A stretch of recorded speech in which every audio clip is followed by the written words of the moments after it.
Welcome everybody to another Ami Athletics podcast. If you guys haven't been tuning in, tell your friends about it. Tell everyone about it because from here on out, it's going to get very, very interesting. There's a lot of exciting things coming up. Playoffs are coming. Well, forget about even the basketball league. I'm saying just in the community, Bukharian community. I'm not talking about the Instagram page. I'm talking about in the actual Bukharian community. Big story this week. Yeah, crazy story. Anyways, this podcast is the next big thing. You can mark my words or whatever it is, and it's not because of anything we're doing. It's just because, one, we're speaking from the heart. Two, we are speaking about the community, and there's no real pride involved in this. We're not doing this for money. No one here is getting paid. It's just whatever. It's coming from the heart, basically. Anyways. With that being said, we're halfway through the season with the men's league, huh? Way more than halfway. More than halfway through the season in the men's league. In the youth league, they just finished the championships. Kid Brandon had 70 points. Yeah, 70 points. Did he score more than the other team? I don't know. I don't Brandon, what was his last name? Jacobo? Yeah. How do you have time to score 70 points? I don't even know how you have time to score 70 points. And you realize how efficiently you have to be shooting to score 70 points as like a 14-year-old kid. Yeah, that's amazing. So the question is, who's more of a prodigy, him or Jason at 14 years old? No, I'm kidding. But 70 points is a wild, wild feat. Scout him out for the men's league. We're scat. Don't worry, I already. Can we draft him and let's play with 6 players? Yeah. Scout? Yeah. And we'll wait. I'll wait. He'll play the home games, not the away games. But anyway, with that being said, I wanted to introduce our guest. You are the third Kanchorov to come on the podcast, and the fourth cousin. I mean, Avi is also your cousin, so Avi, you had Robert. And Robert. Yeah, so we basically had your whole family. So Nick Kanchorov, please introduce yourself outside of the league. How old are you, by the way? I'm turning 39 in April. Oh, Wow. So first, thank you for having me. It's a pleasure to sit here with you guys on a Friday afternoon. My name is Nick Kanchorov. I'm turning 39 from Forest Hills, Queens, born and raised. We started playing Ami last season with the Maroon team. Moshe Sadayev drafted me, and we're continuing. This year, hopefully, after last week's win, we're gonna come back up in the rankings a little bit. That's a show. What can I say? Grew up in Forest Hills. Went to YCQ as a elementary school. After YCQ, I went to Hafter. You went to Hafter? Wow, nice. Interesting that Bukharian would send. Like I'm saying, this was 20 years ago, 25 years ago. I graduated 20 years ago. No, it's going to be 21 years ago. Wow. So you started going to high school 25 years ago. My brother graduated from Hafter. So this even... Yeah. Wow. My brother was the first Bukharian graduate of YCQ in 1988. Wow. In 1988. And then he went to Hafter. He went to Hafter with Jason Abraham's father. Wow. Arcady. They went together. Played on the basketball team over there. What made your dad decide to send to Hafter? Because I'm saying in 1988, who was going... Probably YCQ sends there, no? I'm saying, 1 second, but for Bukharian, it's okay. one thing to even go to yeshiva. It's another thing to go to yeshiva where you're paying high tuition and out of Queens. So can I tell you a little story? How the whole yeshiva thing happened? With my family? Go ahead, yes. My family came to New York in 1980. Mm-hmm. In 1980, my father opened up a fruit store. Where was the fruit store? Where D. Mikkel is. XO. Restaurant. That was his fruit store over there. There was a lot of people from the neighborhood who would come, and they would... a lot of people from the neighborhood. Back then, you had some Bukharians that came in the 60s. Persians lived in Forest Hills a lot. And there was one family specifically where his mother, they passed away. She always would talk to my mother, and she would say, you have to send your kids to yeshiva. Wow. No matter what, you have to send your kids to yeshiva. So my mother did research. Back then, there was Dov Revel and YCQ. She goes, you have to push for YCQ, get to YCQ. How she did it, I don't know, but she put 4 kids into YCQ. Wow. I'm saying YCQ wasn't, I don't know if I should say this, wasn't super pro Bukharians. So for you guys 4 kids to get in. We got in. After us, they gave us a lot of hard time. We got in, most important, we got in, and we just stuck with it. My brother graduated in 88. He graduated in 88. I graduated in 2000. I had 2 sisters in between. So after that, my brother wanted to go follow up into yeshiva, and he had to take a test. He had to take a Gemara test to get into one of the schools. So he was applying to MTA and Haftar. It was the two. So who helped him with the test? Rabbi Yeshua. Wow. He just came in. He was just starting out as a rabbi in the community. This is like And we're pulling out the archives on yeah, this one. so Rabbi Yeshua started. He was taught my brother a whole lot of Gemara. What's your brother's name? Michael? He Kaykov. works with you? Yeah, we work together. Okay. So Rabbi Yeshua taught my brother a whole lot of Gemara, and he had to take a test. He aced a test, and they just let him to Haftar. Wow. And the truth is, those two times, like that, my mother and my father being in the fruit store, being having the customers directing where to go, it affected my life, our life. We went to Right. Forest High School. Drastically. If my brother went to public school, we all would have gone to public school. And I can honestly say my cousins probably also would have gone to public school. You think because you went to yeshiva, like, Everybody else. influence, like your father, your course. parents' influence, that's One that's- woman's that's conversation. one led woman's to- conversation. That woman is sitting in Gan Eden if she's not alive anymore. Yeah. She's chilling. She's getting all those chuyot, all the merits. So you're happy you went to Haftar. You're happy with that Yeah, decision. Of course. And where do you It's, send your kids? my 3 kids, they go to Hartorah, and one of them is Shalom Daycare.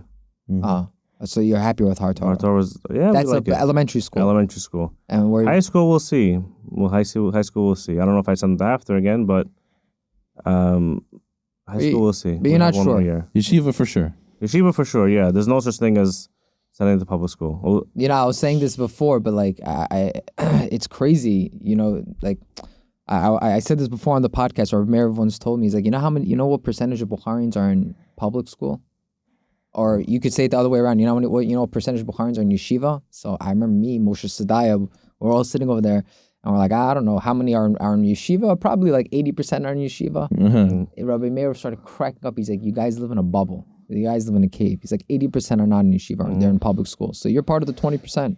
All right. Which is like, Very privileged. honestly, it's a big privilege. It's very impressive, honestly, because especially coming from communism, where there was no, like, I'm saying my parents came in 1977. There was no such thing as Judaism. It was shunned. And it wasn't just shunned. It was shunned for communism. And then even before that, the Muslims were there. There wasn't no like real freedom of religion where we were building shuls and we were flourishing and had Talmidei Chachamim and Batei Midrashim and kollels.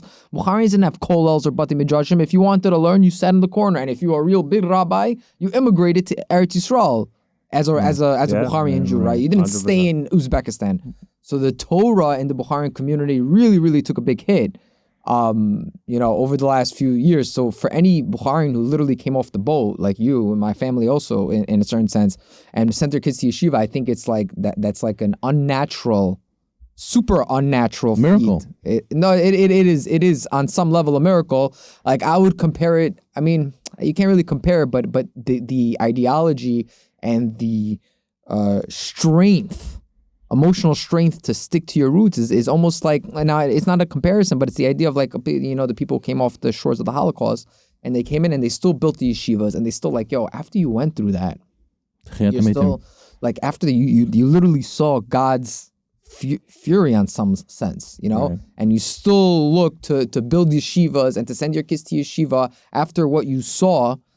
It honestly, I think it's something. I know it's something that's unbelievable. Especially also back then, money wasn't as abundant as it is today for these immigrants, and to send to yeshiva. And you know what? But it pays dividends. Do you see it? Worthwhile sacrifice. It pays dividends. So this and Ami and you played last season. You played this season. What part of Ami speaks to you? What makes you so attracted and like Ami Athletics so much? why I like it, I tell you honestly, my brother, he's 50, 51. He goes to me, you're pushing 40 already. You're going to get hurt. You have kids. Why are you doing this to yourself? What do you need this for?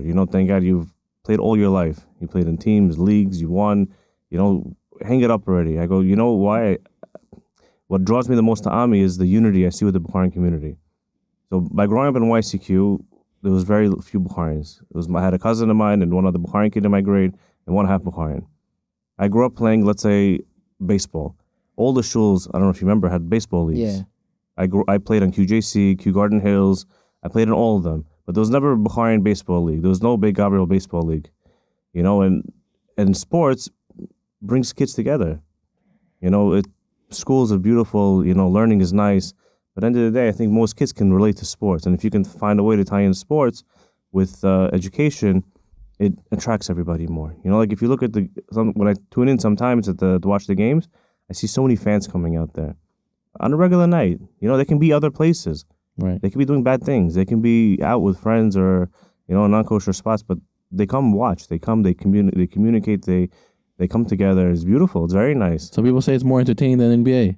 Some people say it, Some people say that. Yeah. Yeah, honestly, I was Because you know the guy, and it was a good game, and I'm like, I don't know who these guys are. Right. Like, yeah, Jalen Brunson's amazing, but like, I don't know who he is. Like, I don't care if he wins or loses. Like, these guys are my boys. So I just switched the game and I started watching. So my question is, you've been in a lot of basketball leagues, probably over 10 different basketball leagues.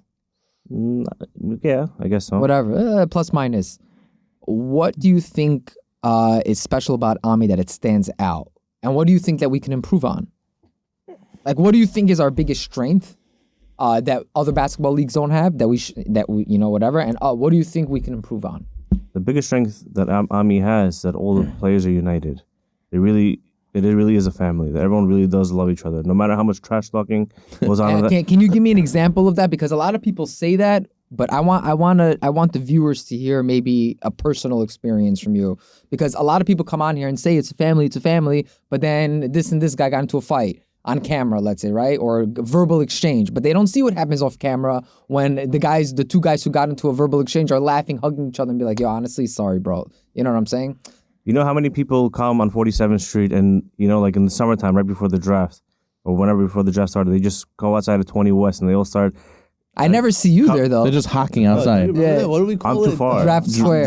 Draft Square. Ami Square. I was there sometimes. I come from the LAR. I walk down to my building, and everybody outside of 20 West is there. Gabi Lishayev, Moshe, Elon, everybody's there. Who we drafting, who we trading, who we doing this, who we doing that. And it brought together. Listen, I was always friendly with a lot of people, but after playing in this league, I became much closer to a lot of people. That's the nice part. That's what a lot of people say. Like when you're sitting in a room with guys, you can either become closer or farther apart, right? And some people are personalities. Some people have difficult personalities, and some people whatever. But the overall consensus, if you took a survey of everybody in the league, everyone would say that they feel. Meaning, if it's a spectrum, everyone feels closer to people in the league than farther. Like, oh my gosh, this guy on my team, I'm repulsed by. The guy on the other team is a, X, Y, and Z. I don't want to associate with him. So the overall consensus is that I feel closer, even though your team just beat my team and I was furious and cursing out, blah, blah, blah, blah, blah.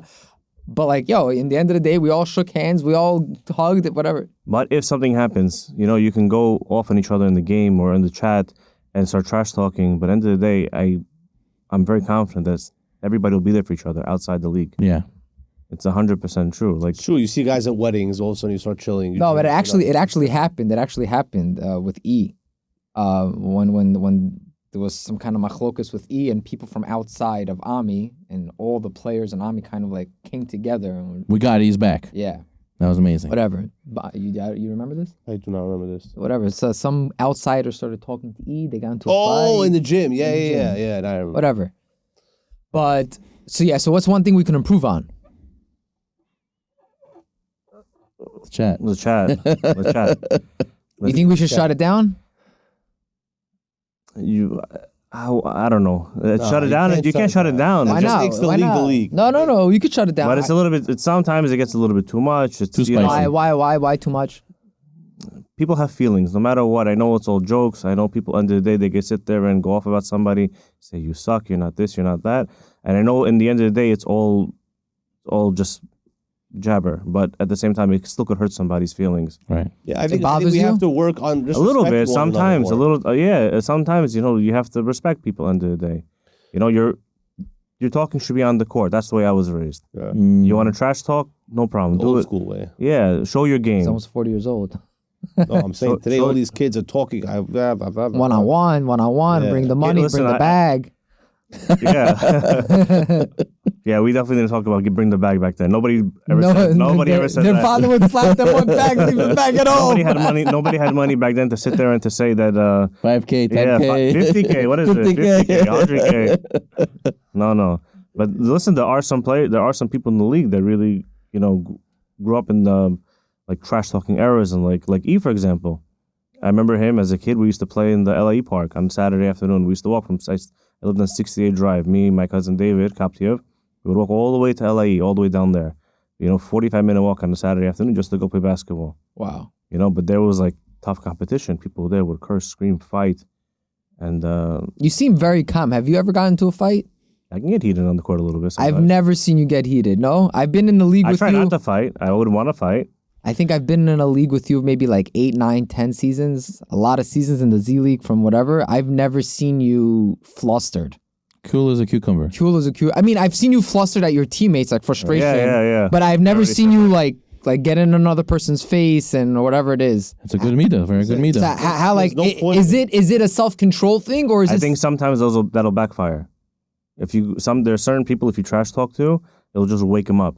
Yeah. It'll wake them up. It'll make them more angrier. Meaning, so you have like a calculation of like, all right, course. like just keep it composed. The best thing to do when someone does something stupid to you is just ball. That's it. Let the game talk. Yeah. I think that's the most important thing. So what do you think is the solution for the chat? Everyone has to know. It's very hard to know what's the fine line between a little bit of trash talk and respecting and hurting somebody. It just comes with time. Honestly, you can't really say. I think it's been better. Yeah. In my opinion, I think from last year to right now, I think it's a lot better. Compared to last season? Yeah. Maybe with playoffs coming up, it's going to be a little bit more Intense. Yeah. It's going to get more Intense, spicy. Yeah. Like every time someone loses, see you in the playoffs. Like, okay, so like You're gonna see every team in the playoffs. But I'm saying, but then playoff comes. Like, what are you gonna say after you lose? Like, and then it gets yeah. We're going to give hugs and kisses. But people need to understand one thing. It's not the best person wins, really. It's not the best player wins. It's not the, everybody's overall, you obviously have better players than others, but it's really the best team. That's what I love about the Army League. Honestly, the best is that I played in most of these leagues where I always played with my cousins. Regardless of wherever we were, we always played with each other. Whether we won or we lost, we always stuck together, our five. No matter what. I know, I remember your No matter what, we always played together. We were always competitive, and that was enough for us. But when it comes to this draft, you pick a tier 1 and tier 7. Everybody has a role. And everybody feels that, oh, I scored 25 points, I'm the man. You're not going to score 25 points every game. Everybody has to give in somewhere. Every role is important. Whether the guy does rebounding, the guy passes, the guy hustles, the guy defends. And then my 3 keys for success in this league: defense, rebounding, ball movement. What's your 3 keys of success in general for life? Oh, Hashem. One. By surprise. That's a I good told one. you I'm gonna hit you in the chest. Not everything's about basketball. I'm gonna hit you in the chest a little bit. Family. Okay, so believing in God or whatever, having a family, And honesty. Honestly. being truthful. Yeah. Honesty. Old timer. That could also be a new timer thing, Zaki. Some values Says a lot about you, some Zach. values never go out of style. Some values never. So what do you think when you're looking at the Bukharian community? You were born and raised in Forest Hills. You live in Forest Hills, right? You were born and raised in Forest Hills. Looking at the Bukharian community, what do you think is our biggest struggle? That if you had to pick something that we could work on, meaning, what do you think is our biggest struggle? If you had a magic wand, you'd be able If you to. had a magic wand, I would love to see more community activities together. can you be more specific? For example, like Ami's on the right track. Shul leagues, programs. Like kids should always be busy. So growing up again, Beit Gabriel was in the infancy, and I grew up with a lot of friends from Jamaica States. Young Israel, Jamaica States to me was the best shul possible you could. They had a lot of programming. Oh my God, unbelievable! The second building that they built it because there were so many kids, Wow. and they just put all the kids over there. Wow. And they had programs there, and Saturday mornings they had onegs, they had Shabbatons. Like I was there in like YCQ days. I was there like once every 2-3 months, sleeping over at a friend's house. Wow. They had baseball leagues. They had everything. So you're saying that we need more extracurricular activities? Yes, we got to keep the kids busy. Got to keep the kids busy and entertain. But do you believe that a lot of that starts from the home? Like, meaning not keeping busy at the home, but a lot of it starts from having, like good role models at home. Like of course. But at the end of the day, kids at a certain point they want to be entertained. They want to play. You know, when I started playing baseball, the only reason why my mother signed me up, I'm not trying to embarrass her or anything, but I was like overweight as a child. So it was like third grade. My friend's mother came over to me and said, "There's a baseball team. You could play baseball. Why don't you come play with us?" And I was friends with him, and you and he could be together. And they go, "Okay, good. You need to run. Go play." But it came into something, So I started playing in third grade all the way to like 8th grade. It kept every Sunday. It was every Sunday. You're going here, this baseball field, that baseball field. It keeps a child busy. Especially today's day and age where people are just, if you're a kid and you're bored and you're in third, fourth grade, you're either on a Switch, an Xbox, or just watching something. Right. And it's over and over, and it builds zero creativity, builds zero skills amongst people skills. You're missing out on those life lessons that you could have learned. Yeah, and just all that fun that we used to have as kids, just staring at walls. What do we do when we didn't have this stuff? It built us. It built us in a way. We didn't have a phone. I'm saying they say that you're going to spend a lot of kids nowadays are going to spend most of their time looking at a screen. That's the scary part. I think. Yeah. And it's linked to lower IQs and lower attention spans and higher social anxiety, higher levels of depression. Right.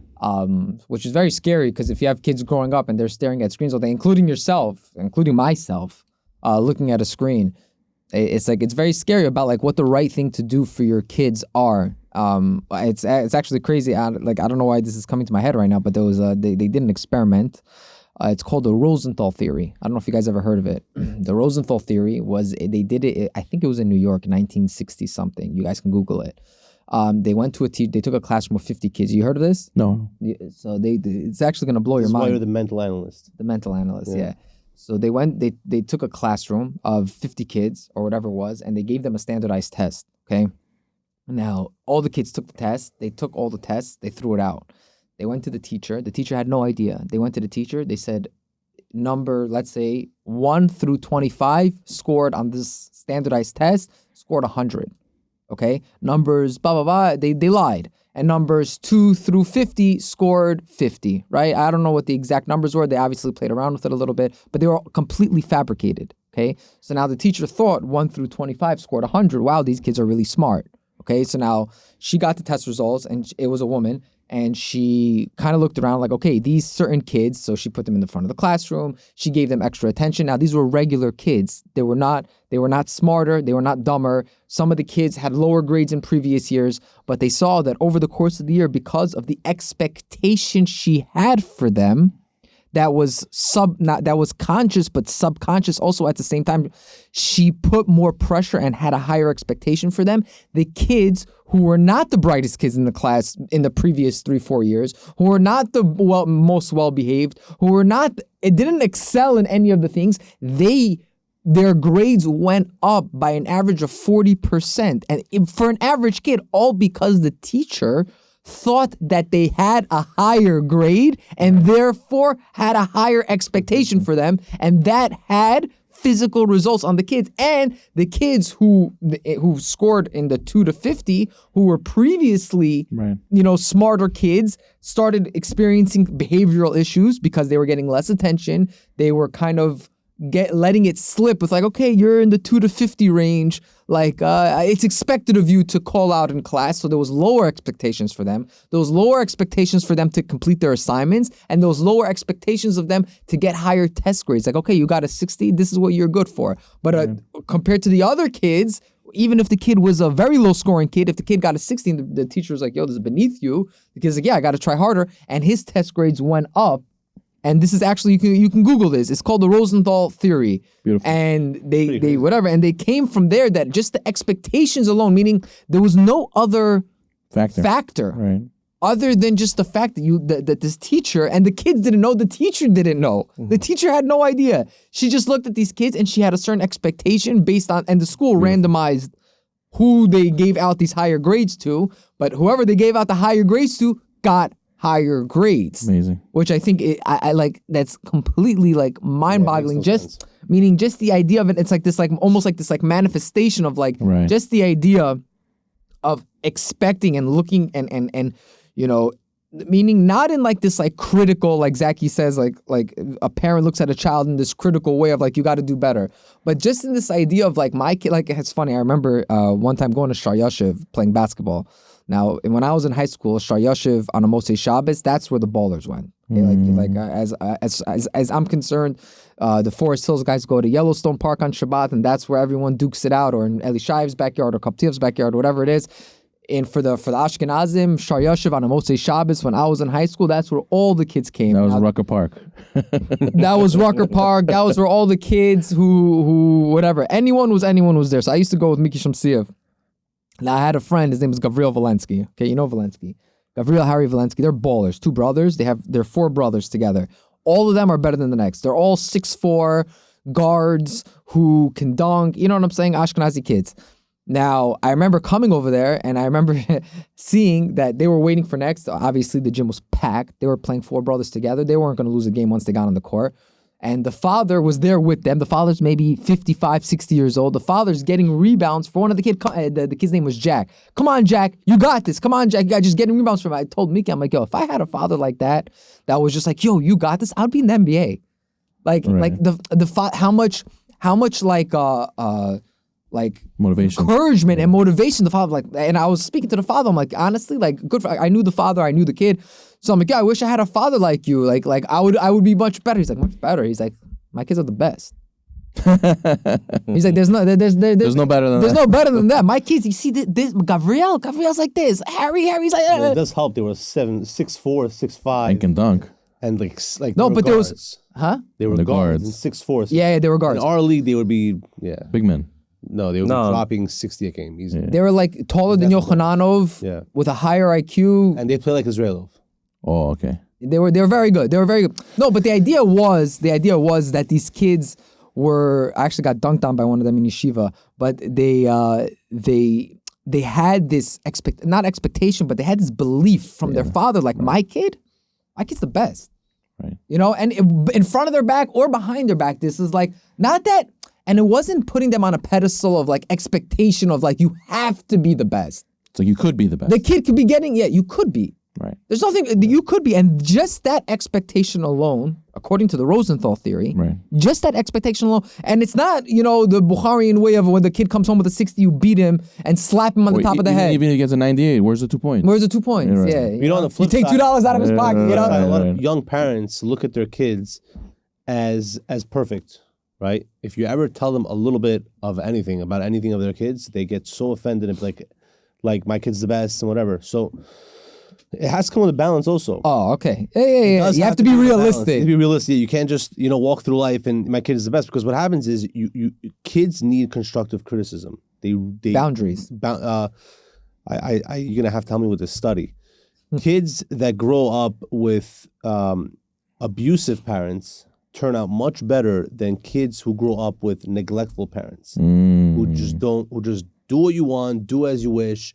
Let life, come to you. And there's a fine line of, hey, teach independence and also nurturing them and building them and giving them where they need to be. Because if not, they'll be hit in the head at one point in life.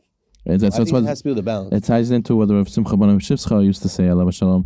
He said you have to have two papers in your pockets. You have one side paper, it says, Bishvili nivra olam, for me the world was created. Even if I'll be the last human on earth, God would make the sun rise for me. God put me in this world for a reason. There's a reason why God created me. And the other pocket, you have to know when to take out, ani far right? I'm the dust of the earth, like Avraham Avinu said.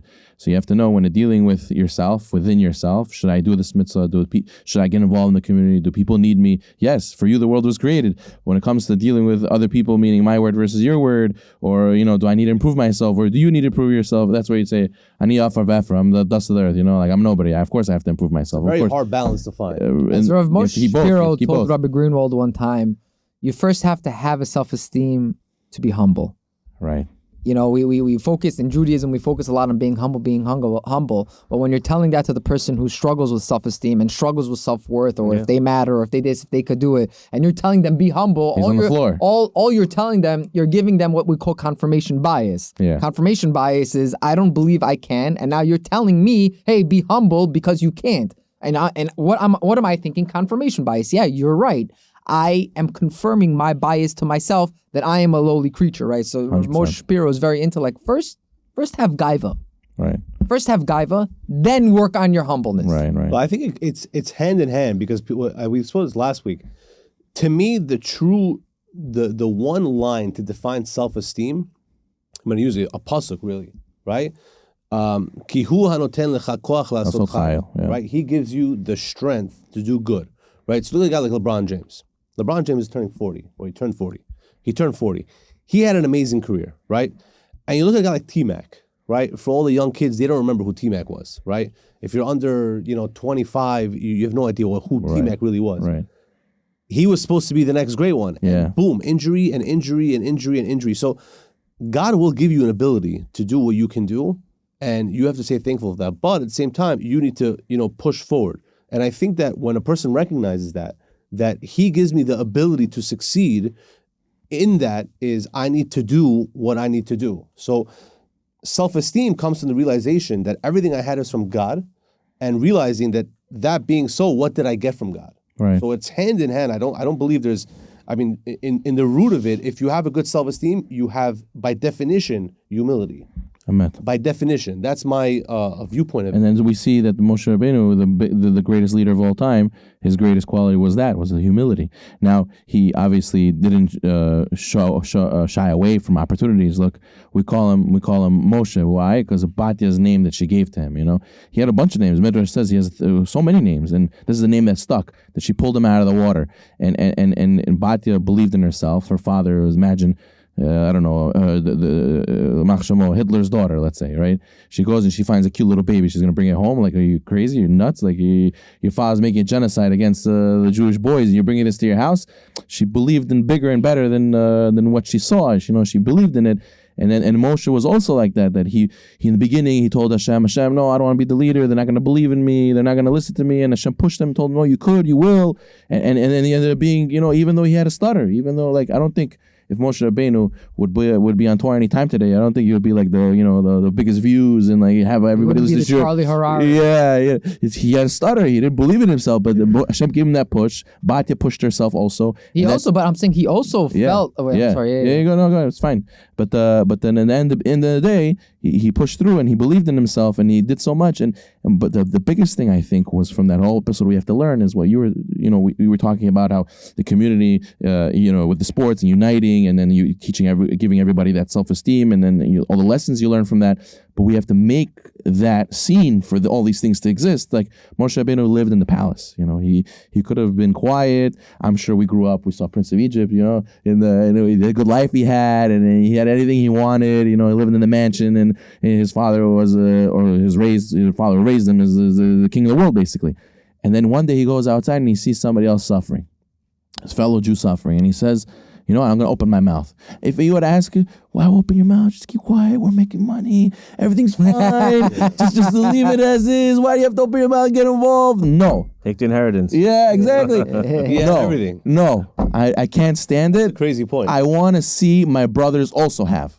It's not enough that, every person who lives in our community, he has to have that mentality. It's not enough that I have the car and I bought the house and I can take care of my mortgage and my kids in yeshiva. That's it. I'm done.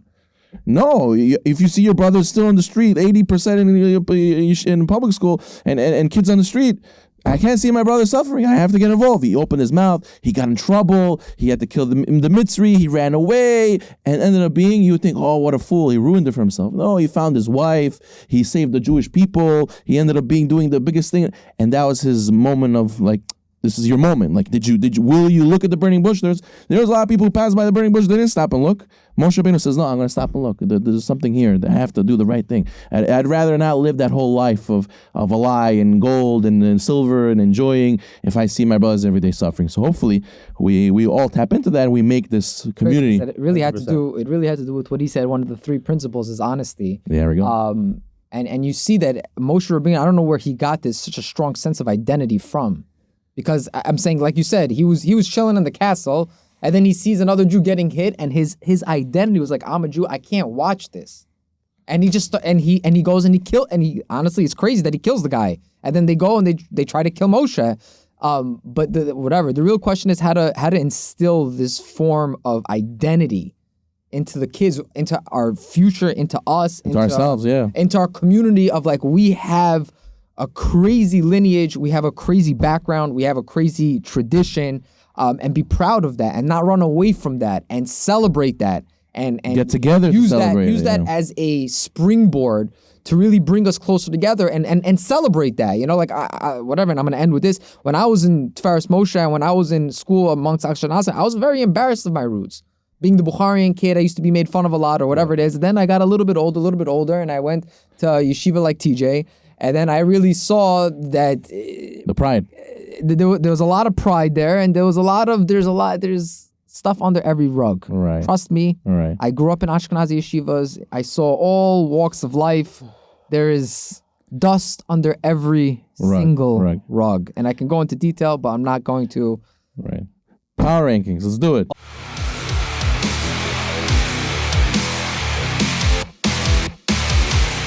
On to the power rankings. Yes, on to the power rankings. Before I even get to the power rankings, on this topic of, Nick, you honestly inspired me with your story, how that one woman changed the entire family. So I'm going to say something, guys. One of my biggest regrets every year on Purim, it's just 1 minute, is, you read the Megillah and you're like, I wish I knew what was going on. I wish I finished Maseches Megillah. And there's this program, Oraisa, which is Light Daf Yomi, but instead you do one Amud a day, 5 days a week, and then Friday, Shabbos, you just do Chazar, you review. They just started Maseches Megillah now. So to anyone who wants to start, send me a message. I'll give you more info. It's very simple. When are they going to finish Megillah? Right by Purim time. Oh, so they can be ready exactly for Purim. Exactly. It's just an Amud a day. There's an app. You watch a shir. It's very simple. It takes you 15 minutes, and you'll know exactly what's going on. Now, on to the power rankings. That was for you, Nick. On to the power rankings. We're going to go with week number 11 power rankings.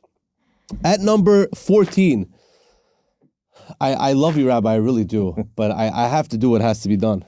Number 14 is going to be Gray. We got to put Gray over here. 4-game losing streak. What's going on? Yeah. We had White at that game. We were up for a little bit, and then we weren't cohesive unit like we had those 3 wins. We have to get back to that cohesive unit. It's we're going through a rebuilding phase a little bit, but again, the playoff picture is not gone. We guys should not give up, and the skill is there. It's just the head and the cohesiveness is what you guys had an identity of just, we're gonna punch it in. You're gonna hit you. We're an aggressive team. Yes, the paint is ours. Yeah, mm-hmm. I'm not seeing that lately. Right. And that's your strength. You guys are a big team, strong team. Yeah. The paint is ours. You know what I mean? So, okay. We get into this rut. We get into this rut maybe in relying on our jump shot too much. And we don't have, I could speak for myself. We're not a light out shooting team, so then maybe we have to go back. Then we have to go back to our true identity. Number 13, we're going to go with Maroon. Very, very tough to grade. Someone asked me on the chat after their game, we need a comment. What's your comment on this game? The first thing that came to my mind, Maroon has a pulse.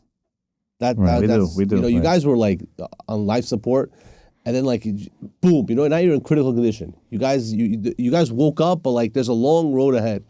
And it's funny, I actually came to you by the game, not to give advice. I don't want you to lose, but I just went to him. I said, listen, when we played them, we won by 30 points.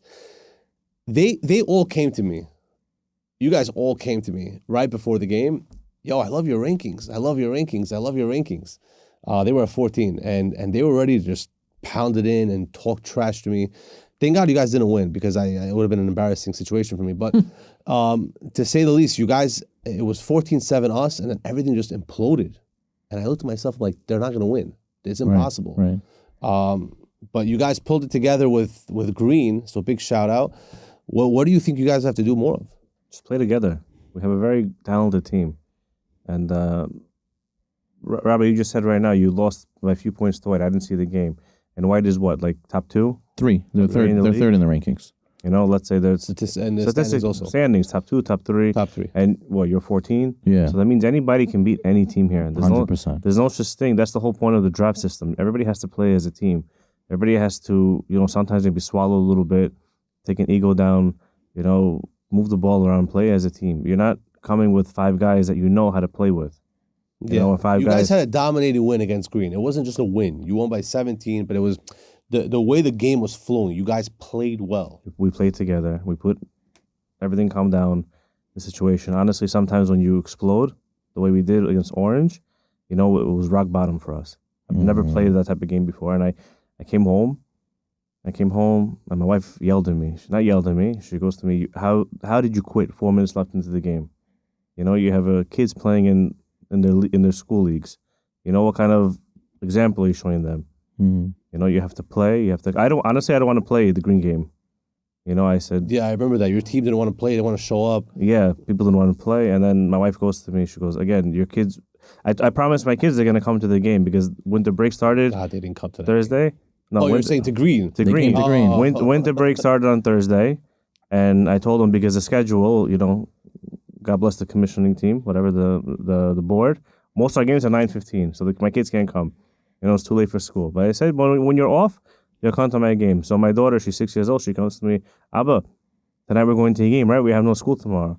And it was against Green. It was just after Orange. I go, yes, you're going to come. You're going to come. I promise you're going to come. So everybody came. My family came for support. So basically, we need your family at every game. And they balled out. So it's good. It had nothing to do with us. I thought we did something wrong. He brought his kids. It wasn't fair. We'll get to that. We'll get to that later. But Green, a lot to talk about. I think your team needs to trust you more, and leadership wise, there needs to be every team needs to have a leader, and you can have multiple leaders. You can have a captain. You can have a coach. Different leadership roles, right? One's game plan, one's motivation. You have a lot of experience. I think some of these guys don't remember, right? You have a lot of young players in your team. But they need to just go behind what you say and just run with it. And I think you guys will be successful. I don't think going by me is end all be all. You're not going to win just off of me telling us what to do. The reality is, I don't know majority of the players in the league still. Like Elon asked me to be a captain at the beginning of the season. I don't know who to draft besides my cousins. Because if it comes to the picking board, I'll probably just go back to the way I'm always doing. Just play with family. Mm-hmm. And it wouldn't work out. And I don't know enough of these players. So I count on Moshe, Ozzy, Daniel, Arthur, and everybody's input. That's coaching more. So there's captain, there's coaching, there's leadership. There's, hey, guys, we got this. This is what we need to do. And then there's the game plan. So you might not know the game plan because you don't know the players, which is okay. But then there's this leadership. Hey, guys, if we need to, the three things you said, one of them is, chemistry, playing together, and ball movement. The ball needs to be moving. And if they buy into that, I think you guys will be much better. You guys are a good team. I told my team when we were playing Maroon, I said, guys, first of all, my message to them was just have fun because we were also not playing well. But I said, Maroon's a good team, and they're going to come hunting. They need this win.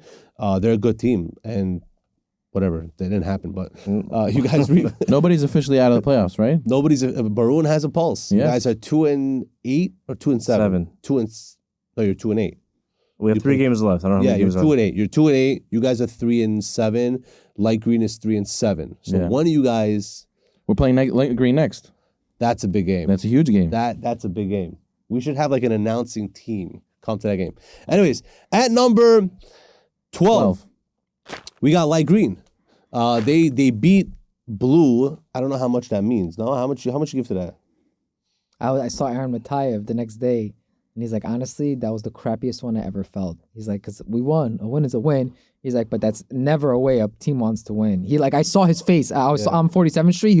He looked like he lost by 40. Wow. He's like, because I understand because he got hurt. Yeah, because Jacob got hurt. What's the story with him? And also, Light Green had a horrible game. But it's not only that. No, his focus was the kid freaking got a career season. I don't know, whatever ending injury. You heard it snap, and then right? we come. I don't know. No, nothing broke. I think it ruptured something. Yeah, they're still waiting on the results. Yeah, Light Green needs to work. It's not bone. No, thank God. I don't think anything broke. No, just So Aaron was telling me, he's like, yeah, honestly, it was a win, but it felt like crap. Yeah. Whatever. So. Yeah. At number 11, we're gonna go with Blue. Massive Blue. drop. They were They were 5th last week. Right. In my opinion, with Jacob, they were climbing to a top 3, top 2 team. It's so sad, honestly, for a personal level, but also on a team level, because first of all, I really wish Merfush Lema. It sucks to see. Yeah. Yes. Nobody wants to see that. Right. It was horrible. That was another situation where everybody came together again. You saw that? I said to Hillen, Yeah. and I'm like, listen, I'm not one of these guys that scroll through WhatsApp chats and Instagram. Oh, say to Hillen, and I start saying to Hillen, it's something I need to work on. I'm not the most spiritual guy, but when I saw that, me and my wife were sitting watching the game, I turned into Rabbi Kabbalist. I started saying Tehillim. Right. I have 2 knee surgeries. I know what it's like. The kid's 21 years old. Right. He has a lot going for him. He's supposed to go to Switzerland. He has like, he's young, youthful kid. Good kid. He was on the podcast. Dating. He's my little cousin. Oh yeah, he is your little cousin. You're yeah. Avi told me you guys are all cousins. He's such a good kid. Great kid, Yeah. and whatever. Very, very, very painful to see. I think he'll come back. From a Hopefully it's basketball not an ACL. perspective, Come back it's this hard, but from a season? life No. perspective, like he's dating this. Yeah. It puts everything on pause. And honestly, whatever. So what's with Blue moving forward? He's out for the season. He's out for the season. Right. He's out for the season. Where do we see? Is I put them at 11. Is that Their defense is still great. Yeah. their defense is great. They had probably one of the most steals in a game against Light Green. Are What's they with the is offense, 11 too low or not? I don't know. Depending. You're the With or without rankings guy. Jacob? By the way, they're guys, out. whoever Jacob's out. tells me I don't do the rankings, I'm gonna look at every camera. I don't do the rankings. Listen, Jacob is a big part of the team. Jacob is out. Where do you see Blue? Jacob is a big Can part they of win the a team. playoff game? They're gonna have to become a new animal Jacob's now. out. Jacob's out. Without Jacob, it's gonna be tough. Jacob, in my mind, is top 3, top 4 in the league. Aliran and Gabriel and Salamonchik, they all have to step up big now. I mean, Step up. They have to climb all the stairs. yeah. Who's going to be their scorer now? Or maybe it's by system, by rotation. Yeah, rotation. Everyone Yeah, jump in, everyone 15 exactly, points. exactly. You don't need. I mean, I grew up playing in. I've been blessed, honestly, since I was a kid. Even in YCQ, I played on championship teams over there. They were good. None of us. You don't need someone to score 25, 30. In my opinion, a team that scores 25 or 30, you depend on the score, you're gonna lose. Yeah, it's not good to The rely on best one team are the ones who have 15-point scores all Man. across the board. scorer. But you need to have guys who are able to hit 20. Right. Like, why? They can hit. Eliran, Solomon, No, Gabi. one second. Their What he strength is means, their what he means, defense. you need guys who can create, Right. open up the floor. Yeah. Yeah. You know what I'm saying? Unless you're this like sergeant that everyone knows and they're playing this like 80s basketball, you know, like where they're swinging the ball. You need a guy who can facilitate. Yeah, they don't have a point guard. They don't have a point guard, whatever. So He wasn't a point guard himself, really. But he took was that role. nasty, bro. He's great. He's a good player. His jumper to Eliran, like where he threw it down to Eliran down low, still haunts me from when we played. Listen, him. how do you replace a top 5 player in the league? It's hard. Yeah. You don't, honestly. That's MVP why, talks. That's He was why they MVP dropped. talks. Yeah, that's why they're at number 11. Number They were. It's sad to see because they were climbing up. They were at 5. They could have Unfortunately, been with him. 3. This week they probably. I mean, I think they were the hottest trending team. Like They were obviously beating the big black teams. is the best, but the blue I think was the hottest trending They team. play together as a team. yeah. 10. At number 10, we got Light Blue. Another loss for Light Blue and their team. I don't know what's going on. Me neither. I don't know what's going on with Light Blue. Very. You know, I spoke to Nate the other day. Yesterday, we were learning together, and he's getting married soon. Mizat Hashem, and he mentioned like there's a scheme, and to fit into the scheme is not always easy. Nate is a player who played a lot in the park, I guess. And he's very skillful. It's just a question of can that translate into the scheme of his team. Your team is a certain amount of people, and there's certain spots that open up, and you need to plug yourself in that spot, even though it might necessarily not be your game exactly. You need to know how to plug yourself in. So I think that he needs to. I think players also have bail me out syndrome. Yeah. When they look at the guy like that good, that Right. tall, that dominant, be like, here's the ball, just figure it out. Yeah. And okay, he gives you 30, but I need 60, 70 to win. And also, he has to guard always the best player on the other team. He's like their best defender, also. Does he? And he does, and Yeah, if not, he helps. yeah. If not, he helps. And listen, it's maybe sometimes it might be asking a lot of a guy, Yeah, and they all have to step up. Yeah. They all have to. Yeah. Not that they're not capable, not doing it. It's just that I don't blame them. When you have a guy who's really hot and you just say, here, like, you are the best. This is the best percentage shot for you to take. So then it's just like, take it. And then the team kind of collapses and you don't play as a team. They need to play as a team. You can't do one trick You need to have pony. more You need a involvement. team. You need a Yeah. team. At number 9, Da-da-dun, da-da-dun. Deserve it. we got to go with Green. You guys are, I think, 4-6. 1-5 in the last 6 games. You started out 3-1. Started out 3-1. So you're 1-5 in 6 games. That is bad. Well, they'll tell you we'll come back and still be black. No. Is Nate Rafael of a Navi? Is that what it is? I saw the future and we suck. Yeah, like what's going on with you guys? It's tough. It's tough. What's going on? I don't know. He always says, Ariel always says it's the championship full belly syndrome. So Look, it this is like you go to a barbecue, you overeat, and then you're invited to a wedding, and then you come home and your wife made you steak. This is worse than like stuffed. all right. This is already a point where you need some meds to throw it up, or otherwise you got problems. All right. Yeah, I've been we're there. figuring it out. We're figuring it out. I wish you guys the best. Like he can't talk right now because there's a lot he has to say. Honestly, keep it within the team. He has a lot to digest. Number 8. His team is still dangerous. They're very They're dangerous. very dangerous. Very dangerous. You guys also, I think last season also, you had a... We had a 4-game losing streak. Well, Yeah. players were missing. We had players missing. Players were missing those But games. Avi was A little sick last different. game. I guess I saw how he was huffing up. He wasn't feeling well. And doesn't Nate have a shoulder injury? Nate has a shoulder injury. If it's one game, you could say one game. It's the problem is they're No, 1 but and Nate, 5. 1 second. No, but these Nate- things are lingering. One second. Nate does have a really bad shoulder injury that's affecting his shot like crazy. He complains all the time on the chat or before the games. I can't shoot. My shoulder hurts. And rebounding, he's an amazing one of the best rebounders in the league, and he's not rebounding like he was because he's scared for his shoulder. So why doesn't he just take off 2 games? Yeah, I don't think that'll fix it. We had a 2-week break. I don't Doesn't know. help. He has a shoulder injury. Johnny played with coming off a flu last game. Avi played coming off a flu last game. But also our team, Pedro has his knees are like messed up. I don't know how, but they're messed up. Whatever. Our team is struggling. We are very much struggling. I don't know.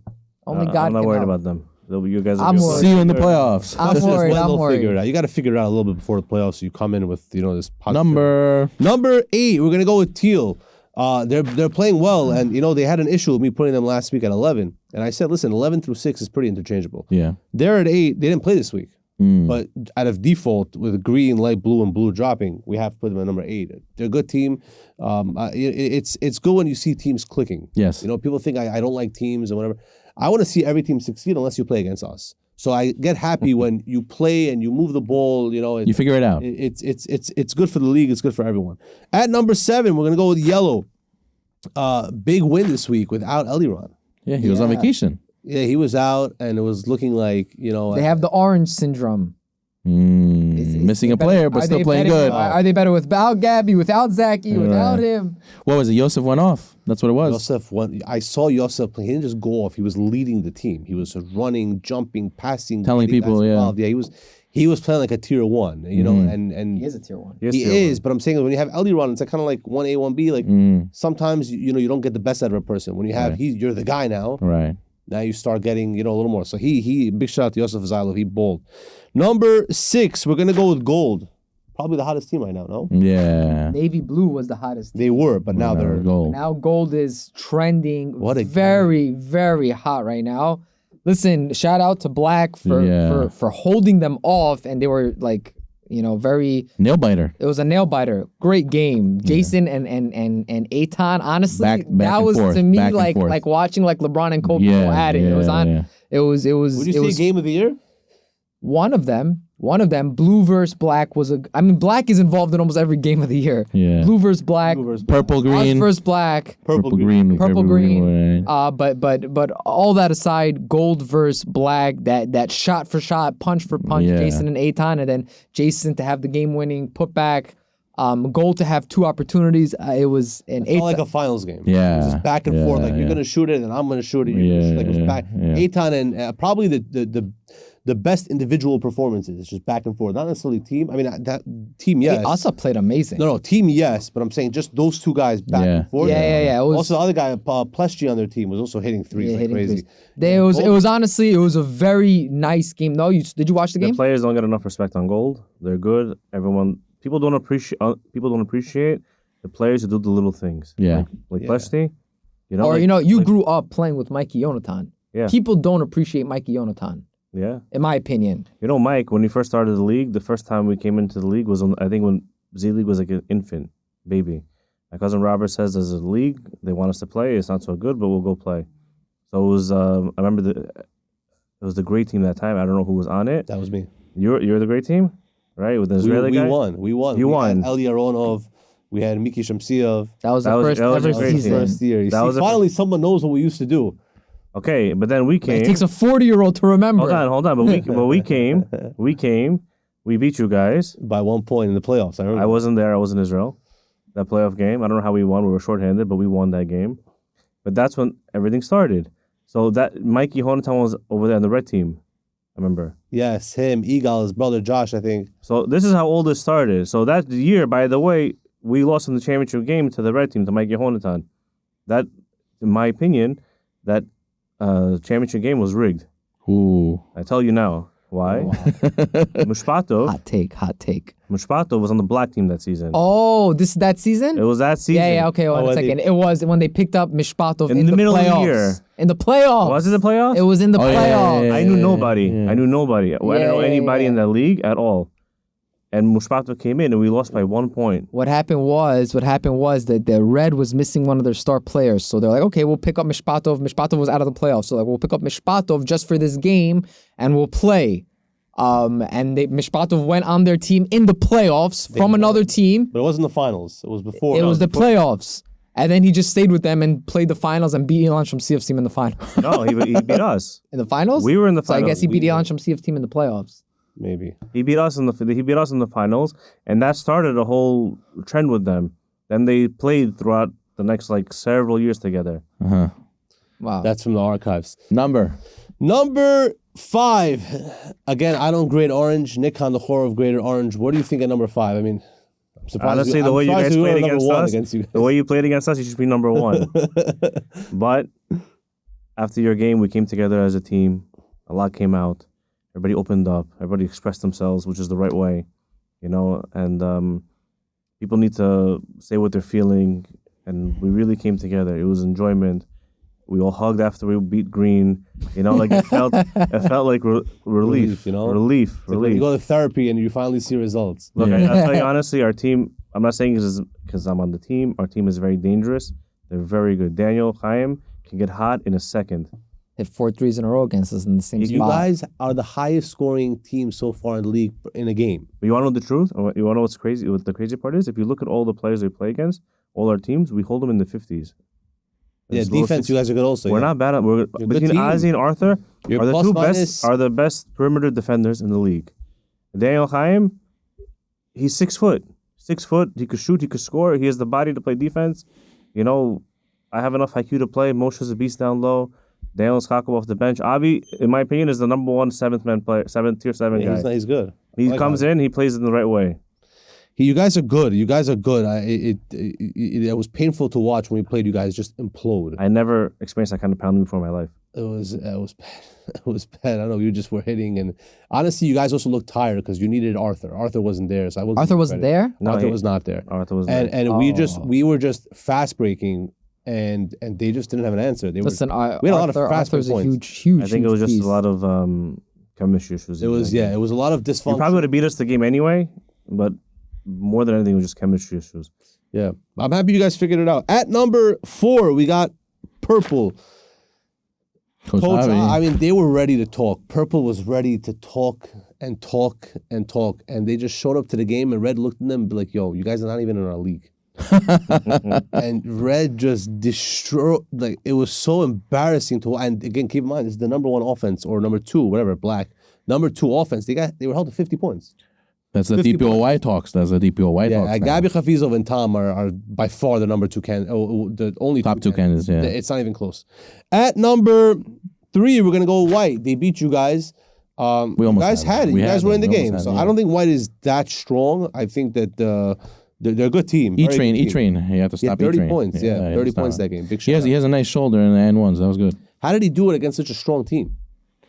He's crafty. He's crafty. He asked him, tell him what kind of brick wall he ran into, and he'll tell you. Him and what's the other big guy they have? Leo. No, Josh. no. Normato. Normatov. Tell him. He's like, I worked out hard that game, but he's gonna say. But he was crafty. He's crafty. He knows how to get the contact. At number 2, we're gonna go with Red. Now they talked a lot in the chat. Yeah. They feel like I disrespected them. I'm like, listen, I put you at number 2, but you know what? I did disrespect Red. It's not like 2, 3, 4. There's 1, there's 2, and then there's 3, 4, 5, 7, 8. Right. Red is in a class of its own at number 2. They're not close to Black. I mean, there's going to be a Red versus Black, by the way. There is. We did not see that yet. Red versus Black. We didn't see that yet. They didn't play yet? They didn't play No. yet. They're gonna play. I think it's like the second last game of the season or last game of the season. No, I'm last game against Black. So their second last game. That game, red versus black, is gonna at this rate Fireworks. is gonna determine first place at this rate. There's a lot at stake. I think it's gonna be, even though they're both probably clinched a bye, I think it's gonna be a crazy game. Yeah, I mean, saying red has 2 losses, black has 1. If red beats black, red takes first place. You think it's Wow. gonna be a close game? I have no idea, bro. Who gets the bye? The first 4 teams? First 4 teams. So they're both getting They're both byes. getting the bye. The question is who's gonna take. This is gonna be Who gets home court advantage? That's I it. guess. Yeah. At number 1, we're gonna go with black. They were down by 8 points with like 2 minutes left, 3 minutes left. How'd they get back? Jason. One word. Jason, Wave the wand, 3 threes, boom. You can't. The guy is ridiculous. How do you stop him? He was Take him up at half court. threes. Double team him half court, They did. Jason and hopefully he misses. Jason is bad for the competition in his league. I want to say it. It's not good. What do you mean? Demoralizes them? He's too good in comparison to everyone else. Mm-hmm. You know what I'm saying? He's just too good. You're saying there's a big drop off. There's a massive drop off. You know, a guy to have that talent and that IQ. People don't realize this. IQ. His IQ is also the best in the league. He has the best IQ in the league. IQ. You know, people talk about Coach Ari and his IQ. By the way, a lot of people don't remember this. Ari used to be a tier 2 point guard. I gotta give you your flowers. People forget this stuff. You know, this is the archive podcast right now. We got Nick. We got, a great team winning in the first year. But Ari used to be a tier 2 point guard. And I have to say, Jason is the best IQ player. He is the best scorer, the best talent in the league by far. Goat of Ami? What we say, Goat of Ami? He is, I don't know. I don't know. I mean, he's definitely up there. Who's who? When we say Goat of Ami, who's on the talks? So greatest of all time means championships, right? Uh-huh. Yeah, I need I don't know if you're championships. going championships like Mishpatov or you're going talent like Casanova. You know Casanova? There used to be a guy in Z League Casanova? I mean, his question if he was Jewish Actually, or not I think the best player in Z League. Ever? is Jason's dad. Well, yeah, one of them. Yes. There was a lot of good players. The year that I won in Z League, we always tried to play with my cousins again. But then one time, me and Robert assembled an all-time dream team. Okay. Okay, it was me, Robert. We picked up this Ashkenazi kid, Jared Stein. Who, I know him. You know Jared Stein? Yeah. He went to Hank. Yeah. Yeah. I think he was one of the best Blonde players. kid, tall, skinny. Yeah, I know. We came, Very He good. came in that one year, we won. We picked up Maskashani and Jacob Fiskus and Gabi Fiskis Shakarov. is a freaking monster. We had some and good Gabby bowlers. Shakarov? And Gabi. I played with him in Ezra. Yeah. So, Oh, I know. He was on our team. Yeah, he was on our He's a team. Yeah. So that was our top 6. That's like a freaking. You guys built a superstar Avengers team. And we won in the championship. We blew out every team. You better have. Yeah. Wow. Between Maz, Fiskus, and Jared. But Jared was like, Cream of the crop. yeah, he was good. Gabby also was a phenomenal player. Gabby was the 5th best player on our team. And that's You know what when he it's was like good. in the NBA where you have like people winning in the 50s and like you kind of discredit it because like there weren't that many teams and the talent wasn't as good. Like now we have the draft era, right? You guys started it, the draft era. So you can't build super teams. You have to do a good job drafting. And even then it's like, you know what I'm saying? You So have to worry about the chemistry. I think winning now is much different than winning. Yeah. Much It's much harder. So, much harder. more so competitive, if you yeah. look at Jason's team right now on the block, you have Robert as the second guy. Right? How was Robert? You played with Robert last year. Robert's a great player. Robert's great. People disrespect him a lot. I think he's a great player. He's an upper. Nobody disrespects him. Not disrespect him in that way. Don't I'm give him the saying credit people he think that deserves. he's Not enough flowers. Saying he's a people- tier 1. He's always rated a tier 1. He's a tier 1, maybe high 2, but he was asked. I asked him last year. I said, "Listen, I need a point guard. I need someone to kind of make the ball flow." And he's like, "I'll do it." And he took a step back. He didn't shoot as much, and he moved the ball around. That Right, takes a certain level of maturity. right. And yeah, people were like, "Oh, he's not scoring enough." Okay, I'm asking him to score. You know what I mean? Robert, and by the way, Robert is a lockdown defender. Yeah. People do not realize this. He is a lockdown defender. He's very strong. So yeah, what were you gonna say? So it just goes back to the system and the flow and the people. Like your team last year in Orange in last season was a great team. Gabby, Robert, Yeah, you crazy team. you had a good team. But the chemistry this year on the black team is just working better. Yeah. Yeah, their Chemistry is the crazy. best talent. Chemistry. And that concludes the rankings. One second. So here's a question for you. Who's your top 3 for MVP? Players? Yes. Jason's there by default. Jacob was there. Okay, but But Jacob can't win, right? I'm saying He could could still have. win. It's very unlikely. Now, I don't know. He could win. So 2 other players beside Jacob, because I have no idea. That's a good Can question. we put Eitan Atanov up there? If gold wins, yeah. His team is 4-7. Yeah. So the question is, how do you value the MVP? Whatever. Yeah, you're right. Okay, that's a whole nother topic. Whatever It's your a- definition of whatever MVP is. your Nick definition of MVP. So far, we have Jason. We need two other listen, players. You have the best player. You have the best player in the league, who's obviously is Jason, and he can by default win it every year. I agree with that. But at the same time, I value as a person who's the best player, the player that elevates the team. Right. So Who makes the that's team two better. different conversations, and I believe Jason is the best talent, but that not necessarily like LeBron James could have won 50 MVPs. Right. That's my think it's a personal combination of opinion. both. It's a combination of both. That's whatever my personal opinion. So I would say Jason is one. Jacob would have been one, but then I would say if it depends who keeps winning. If Right now, today, Eitan, Eitan. But he's got to win. That's what he's saying. Okay, and whatever. Ariel Israelov. If the Oh. purple keeps winning, So those three. and then maybe even red Michael. Michael Jiraiya. Yeah, he doesn't get enough attention. doesn't get He's enough leading a attention. team. He's I leading play a with team. him Sunday morning. I mean, I don't go there, but Sunday mornings in the Y, 8 o'clock. He's a very good player. Yeah. He's very good. He's smart. He's strong. He can shoot. He shot lights out against us on the red team. I think they scored 60 points. He scored 30 points. Who do you think is the most overrated player in the league? Me. Wow. Now, can you answer Humility. seriously? Humility. Talking about We don't want to do humbleness. Who's the most underrated player? Oh, should I go based off how they were drafted? Yeah. Based off their tier, production, Steal of the draft. talking, like people not talking about. Steal the draft that I watched. I don't know a lot of the players. Abe, steal the draft. Oh, yeah. Everyone knows Well, that. that's not most underrated player because he is. Steal the no, draft. he's- And also Eliran. Yes. Wow. Yes. I agree with Wow. I'm giving you my secrets for drafting next year. No. Don't worry. That's not a secret. Yeah, no more finish. No. We should make you a captain. We I whatever. tried, but I don't know enough of the players to Top go down. 3 for DPOY because we're running out of time. Defensive Player of the Year. Yeah. Honestly, again, who changes the game on defense? You can Tom does change the game because he's huge, 6'5", whatever he is. But a real defensive player, I haven't played Abe yet, so I'll find out end of the season. So far, the hardest player to guard was not for me to guard, but in general was Gabi Afisov. So that's He one. guarded. You're saying, yeah. He didn't guard me. They didn't, I don't know if they played a man. I don't know what they played, but he was all over. He was one. He was. I think Arthur also. Arthur 2. Arthur, Gabi, You said Abe. Abe. I haven't played him. What I've seen him play. Arthur. You're discrediting Tom because he's tall. I think you have to do a little more on defense and just sit back and block the shots.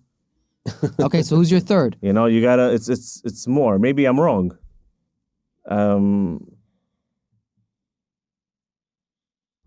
Awesome. Ozzy. Ozzy. Oh, that's good. So you got 2 guys Two on the from same your camp, team. Two on the same team. Yes. Okay. Whatever. Ozzy's also underrated. He's very underrated. Ozzy. Also, we picked him up the 4th pick. He's better than a 4th pick. He's a good player. And now, who do you have 3 people in the finals? Can we say Maroon? He could say whoever he wants. They'll make the playoffs and they'll get to the Oh, they got top. to make the He playoffs could first. say whoever he wants. What I want to see: Black versus Maroon. Okay. What's your Ooh. prediction? 3 people in the finals. 3 teams. 3 teams. Black.